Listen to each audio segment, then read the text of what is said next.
भारत पाक के बीच तत्कालिक परिस्थिति। क्या है हमले के मुख्य तथ्य? संपूर्ण विश्लेषण जाने इस खबर से। नमस्कार, आप देख रहे हैं भोजपुरिया न्यूज दर्शन।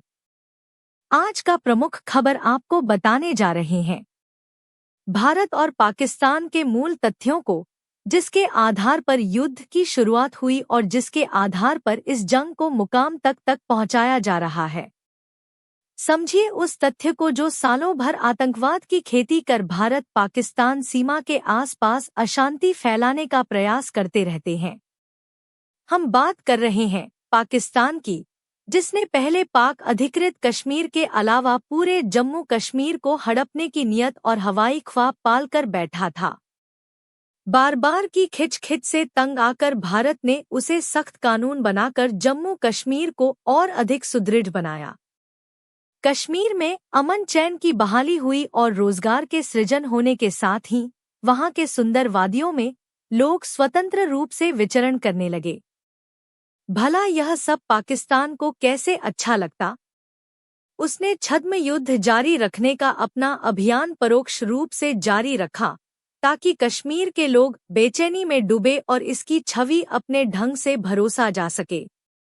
हमें नहीं भूलना चाहिए कि कैसे जम्मू कश्मीर के लोगों को भड़काने का प्रयास किया गया और आतंकवादियों को सेना की तरह इस्तेमाल किया गया। चूंकि भिखारी पाकिस्तान के पास लोकतांत्रिक तरीके से और संवैधानिक तरीके से अपने सैनिकों को लगातार इन कामों में लगाने से बेहतर और सस्ता तरीका उसे इन आतंकवादियों में दिखाई देता है।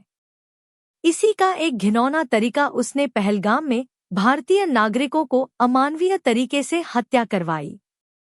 सैनिकों को लड़ने की अपेक्षा सस्ता उपाय आतंकवादियों के रूप में पाकिस्तान अपनाते हैं, जिसका प्रमाण हमें भारत के हमले में मारे गए आतंकियों के जनाजे में शामिल पूरे पाकिस्तान पुलिस प्रशासन और राजनीतिक हस्तियों से स्पष्ट हो जाता है।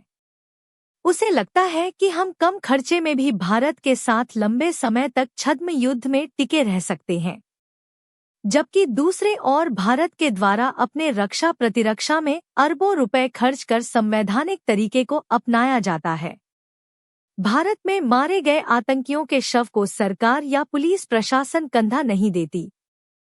पुनः हमें यह भी जानकारी है कि भारत के द्वारा अपनी सुरक्षा और जवाबी कार्रवाई में अभी तक पाकिस्तान के नागरिकों को नुकसान नहीं पहुंचाया गया, जबकि स्थिति भयावह बना दी गई है पाकिस्तान की ओर से। आप समझ सकते हैं, 100 से अधिक मिसाइल पाकिस्तान की ओर से छोड़ी गई। फाइटर जेट आधा दर्जन से कम नहीं लगाए गए। इन सब के बावजूद भारत ने अपनी मजबूत रक्षा प्रणाली के द्वारा पाकिस्तान के सभी हमले को नाकाम किया और जवाबी कार्रवाई में केवल आतंकवादी ठिकाने को नष्ट किया जा रहा है। ऐसा संभव है कि भारत चाहे तो अभी का अभी पूरे पाकिस्तान को सरेंडर करा दे, क्योंकि भारत ने पाकिस्तान के एयर डिफेंस सिस्टम को पूरी तरह से नष्ट कर दिया है। इससे भारत के किसी भी हमले को पाकिस्तान के द्वारा रोकना संभव नहीं है। बावजूद इसके भारत अपने युद्ध धर्म की रणनीति के साथ धैर्य पूर्वक केवल जवाब दे रहा है।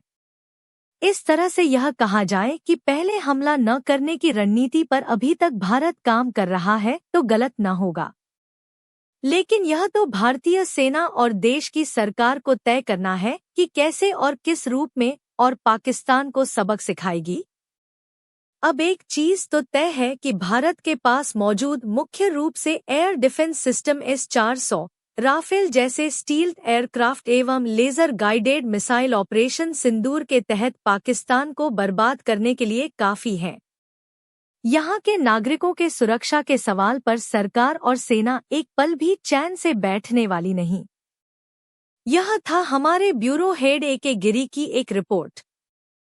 आगे खबर आपको कैसी लगी, कमेंट बॉक्स में जरूर बताएं। कृपया चैनल को सब्सक्राइब जरूर कर ले। पुनः फिर उपस्थित होंगे सभी नए अपडेट के साथ। तब तक के लिए धन्यवाद।